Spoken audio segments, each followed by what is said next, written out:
I told you, we felt that sense of mission all the time.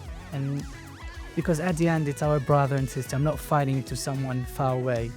We know them and we want them to be here.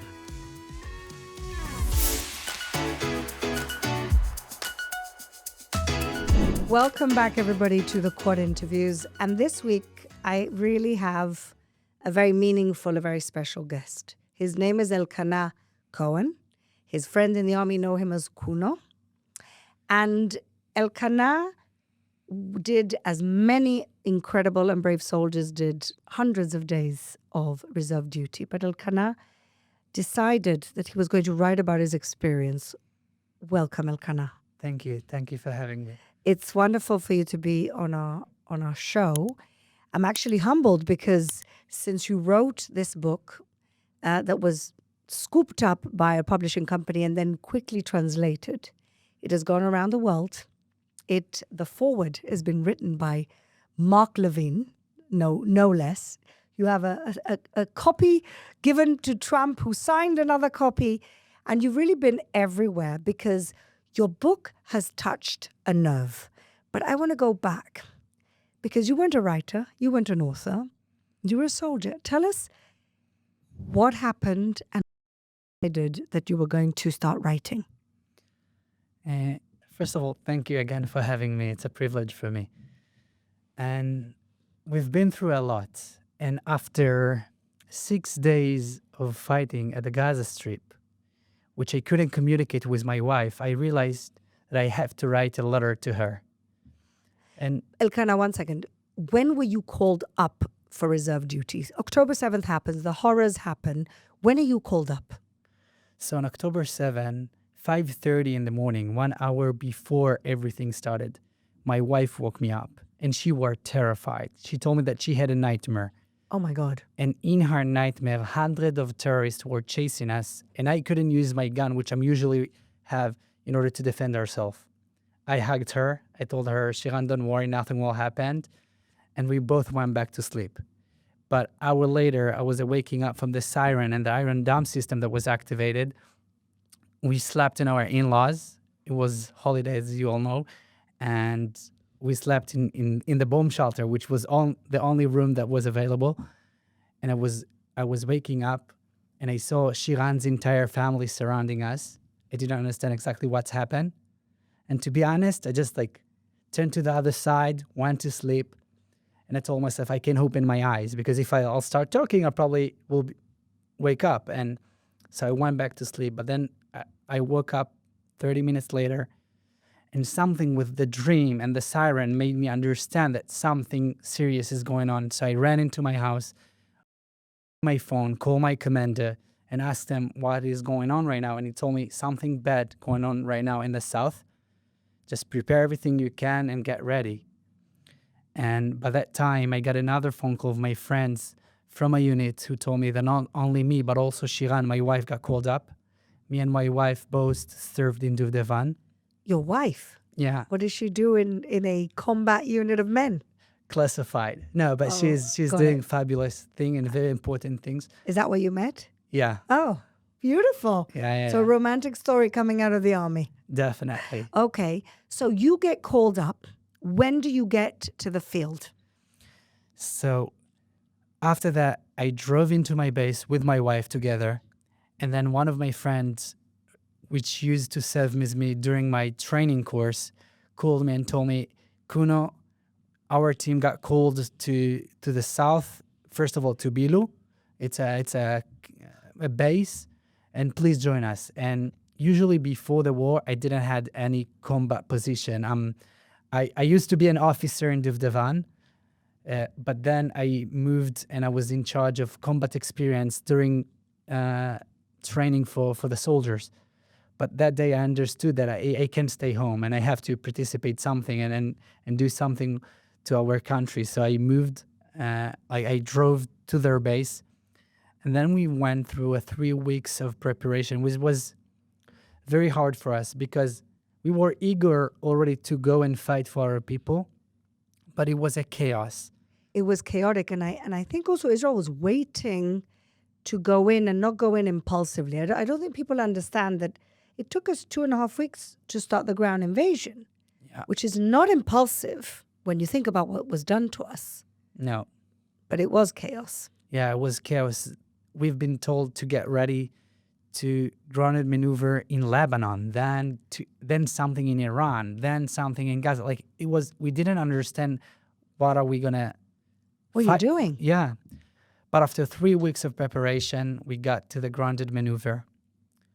And I remember that feeling to cross the border, which was fear together with shlichut, with mission, sense of mission, Yeah. and strengths of my team, strengths of our people. And we knew that we have one goal, and our goal was two goals basically. The first goal was to bring back our brother and sister, and the second one to make sure that nothing like that will ever happen again. And we had that in mind, and then we were fighting for 6 days. And after 6 days, which I couldn't communicate with my wife, I decided I have to somehow communicate with her. So that time I understood that I have to write a letter. And while writing that letter, I understand that we're dealing things that the entire world should understand, and that we are going through a historical moment, which is not only my experience, it's our nation experience, and we have to document that. So your writing began by you wanting to communicate with your wife Yeah. and tell her what you were going through because you couldn't speak to her on the phone. Yeah. Sometimes I could. So where did this letter start? So Show us. So you started writing in an exercise book, essentially, right? yeah, this is like a notebook that I found. So you found this Gaza. notebook in Gaza, Yeah. and you start writing to tell your wife what's going on. Yeah. Okay, so that's the first day. How did you continue writing? So it's starting by let's say a hobby kind of. Like I understood that this is very important. It was like your diary, your way of therapizing what was happening, your way of absorbing what was happening to you. All of that in once. And then also you wanted the world to understand what was happening Yeah. to the soldiers, right? At the beginning, I never thought it will end as a book, but I knew that this is something that I have to document. You need to document. Yeah. Okay. But it's also helped me a lot to process what we've been through, because in that time of writing a letter, I understand that we're going through so much and I don't have the ability to process and understand what we're going through. So I told myself, Elkana, no matter how much time it will take you, and it took me a lot of time. I think 3 hours a night at least. I slept So you less had, than my friends. so instead of sleeping from a horrible day of fighting, you took hours of your sleep time to write this because you felt that that was so important. Yes. Elkana, what do you think the world gets wrong about the fighting that happened in Gaza? I think it's split into two groups. Some of them are just hate us and we can't deal with them. But I think all the rest, they just don't understand what's going on. And I think if I was in their perspective, maybe I would think like them, because they don't get the information. They get only the numbers from Hamas and from people who know and understand what's going on. They are, they lying about the fact, so they can't hear the whole truth. What was the most important thing? And we'll go into your book in a second, but what was the most important thing that you want the world to understand about the fighting in Gaza from the perspective of an Israeli soldier?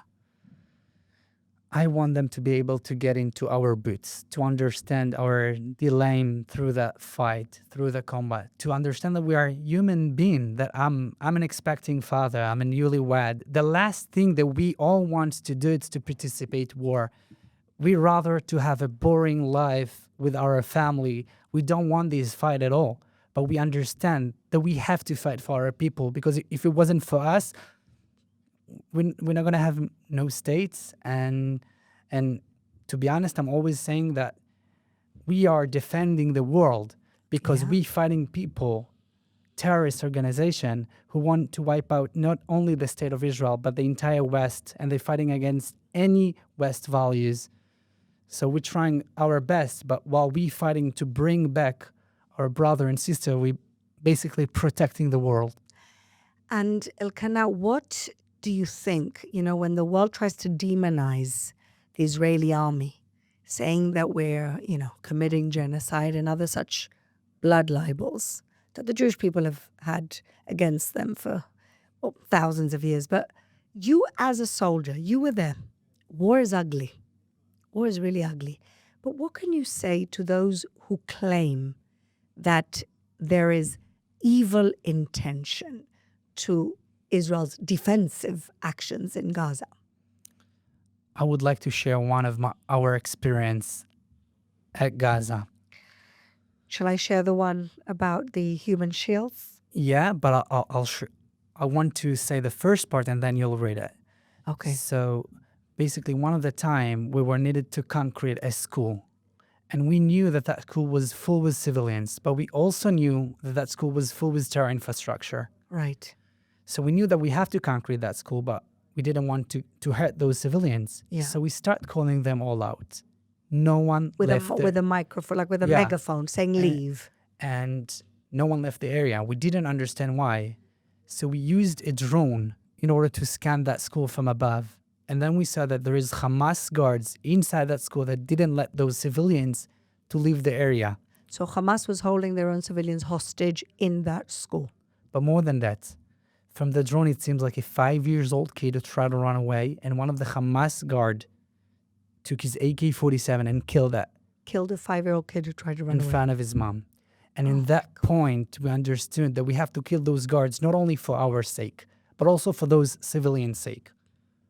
And we wanted to concrete that school, but then this is leading to your point when we wanted to kill those guards.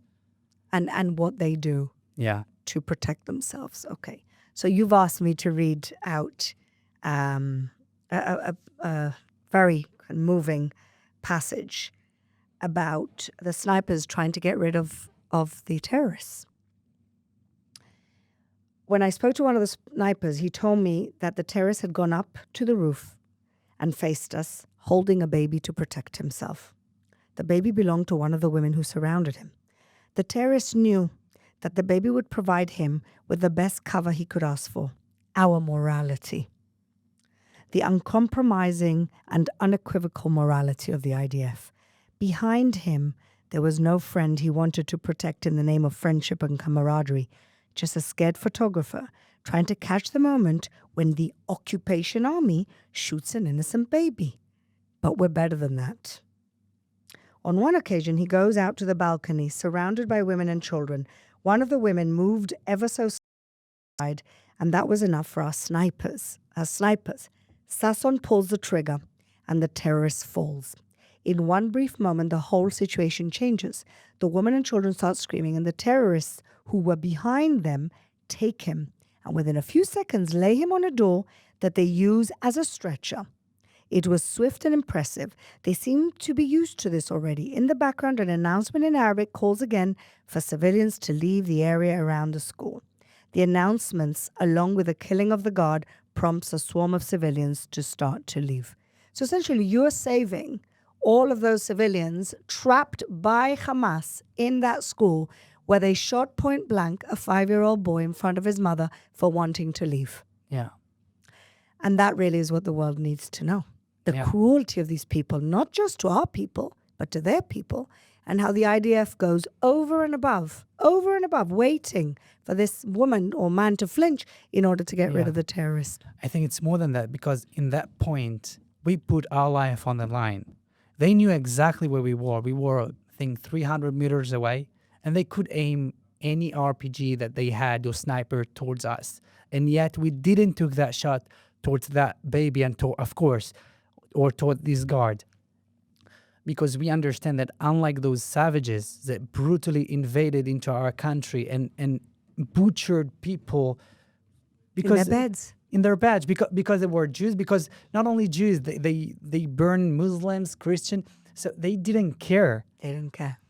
And unlike them, we will try to do as much as we can in order to defend their civilians. They don't care about their civilians. And yet the world somehow turns it around on us We have, international so-called legal bodies calling for the arrest of our leadership. And nothing for Hamas. Well, no, they actually indicted a dead terrorist, Mohammed Deif. I want to talk about another little piece here of your story. Maybe you can set it up for us. When you found a couple of bodies of hostages and you were praying and hoping that they would have been alive, tell us a little bit about that sense of mission that the army had to save our brothers and sisters over there, and why we've been, I guess, of limited success in bringing them home alive in rescue missions. So I think that sense of mission in our heart already more than 440 days right now. And it may be 442, I think. And we were eager to find our brother and sister. That was my goal, my personal goal. I felt that in every step that I'm doing, I'm not fighting out of hatred. I'm fighting out of love to my brother and sisters. Yeah. And in every place that you're going through, I just open any cabbage, any tracked any sofa just to see if there is any sign chance. who's someone who wrote something at the side. But we couldn't find that at the beginning. But then we understand that in our neighborhood, the place that we've been through, there were bodies of hostages. There was next to one of the commanders of Hamas. And we were trying to find them. And at the end, after a couple of weeks, I think it was a week and a half in that place, we were able to find that. And that gave me so much power in understanding that we're not only fighting to bring back our brother and sisters, even about the sister and brother who passed away and murdered. We will do anything in order to bring their bodies into a proper bury. And that is a holy mission. And this is the part that I'm going to read next. Guys, listen up. I have something important to tell you. We found the bodies of 2 hostages. Thanks to us, they found their bodies. I felt chills of emotion pass through me. This news was definitely worth stopping everything for. In the morning, just before we set out to replace 7008, I heard one of the team members say, "The country has set an impossible goal for itself." Indeed, bringing back all the hostages and missing persons sounded like something impossible. But after Nachman's message, I somehow was also filled with hope. I hoped we would find the hostages alive, not as bodies, but I also knew what it means to a family when they have someone to bury. And despite the great sorrow, I was proud that we attribute importance to the dead and make an effort to return them, even at risk to our soldiers. I am glad to know that I have the right to participate in something so meaningful and historic. If only I knew how to explain in words how proud I am of this tremendous duty.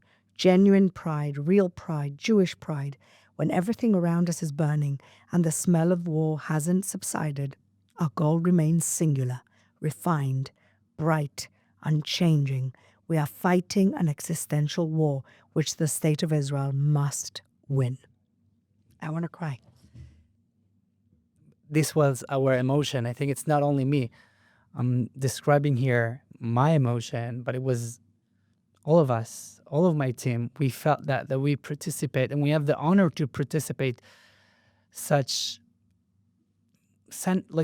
told you, we felt that sense of mission all the time. And because at the end, it's our brother and sister. I'm not fighting to someone far away.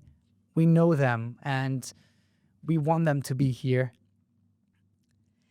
Elkana, we're coming up to Hanukkah, and we've been fighting over a year.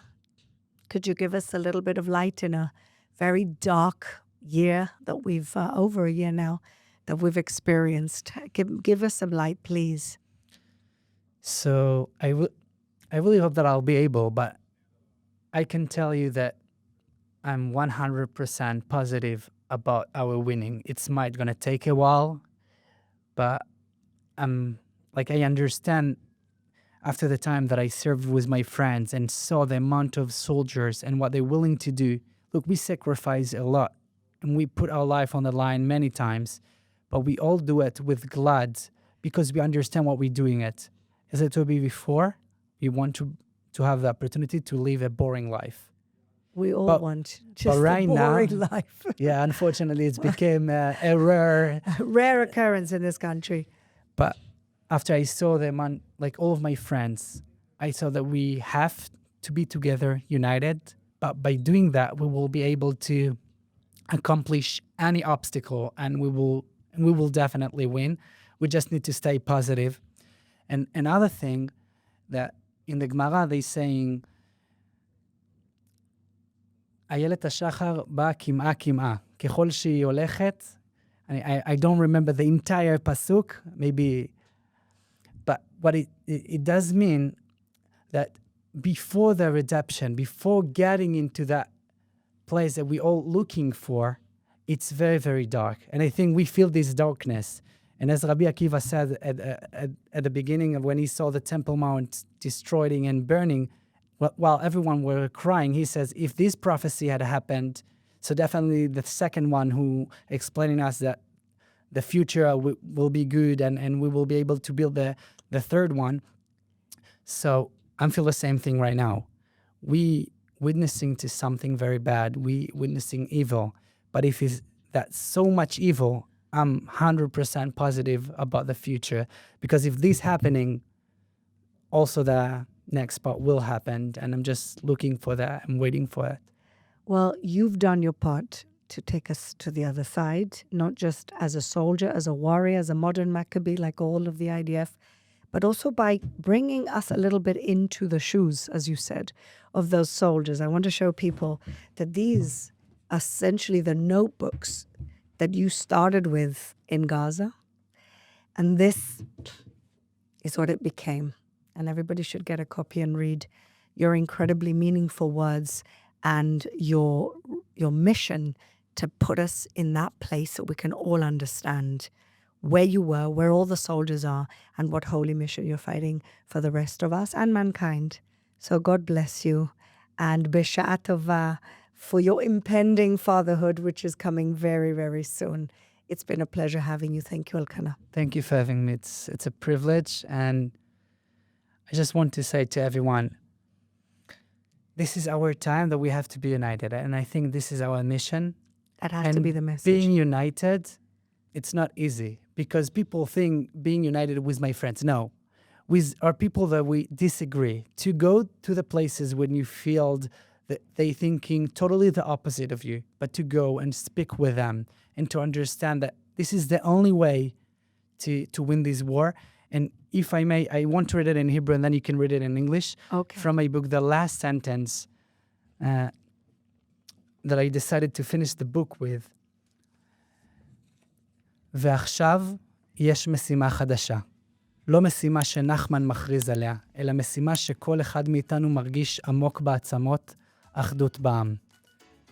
And now there is a new mission, not a mission announced by Nachman, who I'm assuming was your commander, but a mission that each one of us feels deep in our bones. Unity among the people. Amen. Thank you so much, Elkana. Thank you very much.